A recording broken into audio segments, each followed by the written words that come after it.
been fun. Right on. It's been a little tough. Probably the worst year to open a new business. You know, the economy.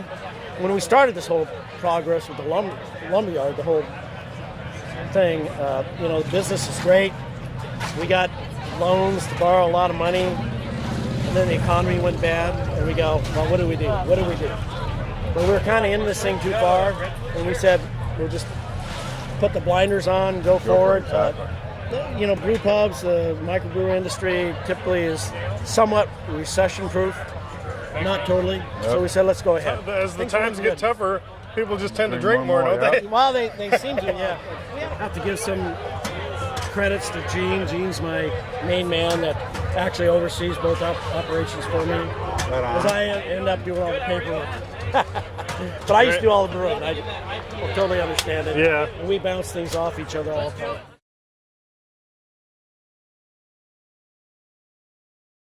We paired beers with cheeses.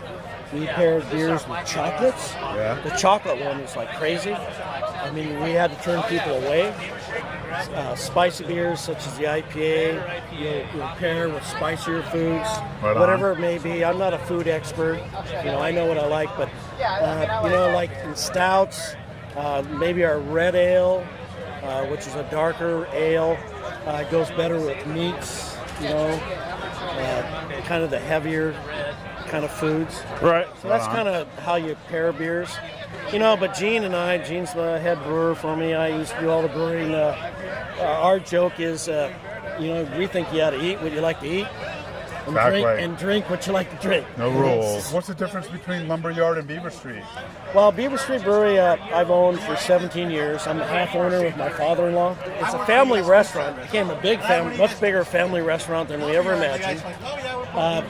There's a whole story about smoking laws that were enacted. So we opened up what we call Beaver Street Brews and Q's. It's got a full-size pool tables, antique bar, 21 and over. And then the laws changed again. It just turned out to be a very good venue. So between the two, Beaver Street, the main restaurant, and the Brews and Q's, which did exactly what we wanted to do, is sell more beer. Then we got stressed we couldn't make enough beer to supply the restaurant. That's a bad problem, a good problem to have. Yeah, so what do you do? And we couldn't expand the brewery. We expanded as far as we could. Right. And this building came available through a partnership with the city.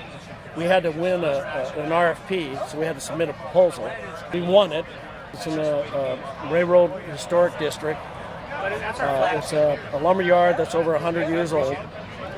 It had been vacant for 8 to 10 years. The city had purchased it. The building was built as a lumberyard, always has been a lumberyard. And so they wanted someone to restore this building. And so we partnered with the city, won the RFP, and we restored this building and opened, well, we call it Lumberyard. Lumberyard's only a block away from Beaver Street.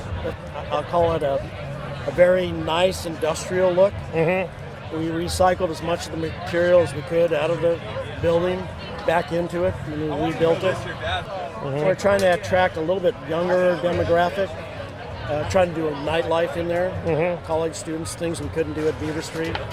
So what Lumberyard does is it helps supplement beer to Beaver Street Brewery, and then specialty beers at Beaver Street are brewed at Beaver Street Brewery because it's a smaller brew house, batch size. So it brews special beers for Lumberyard. So we got beer going back and forth. And we built Lumberyard to be a production microbrewery. So right now we have about 4,500, 5,000 barrel capacity a year.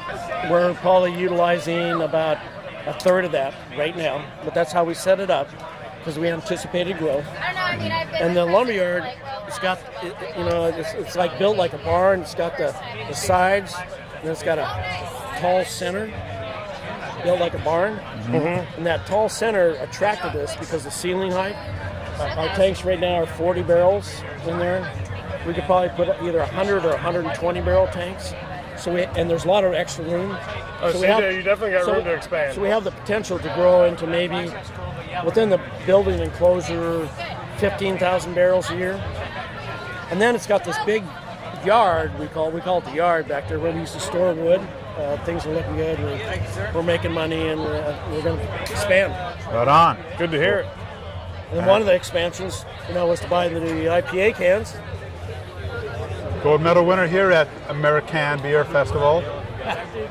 I'm not sure we're going to be at Four Peaks, but we're just trying to have some fun, get our beer out in Arizona. Well, cheers. Cheers. Appreciate it. Craft beer in cans. I love it.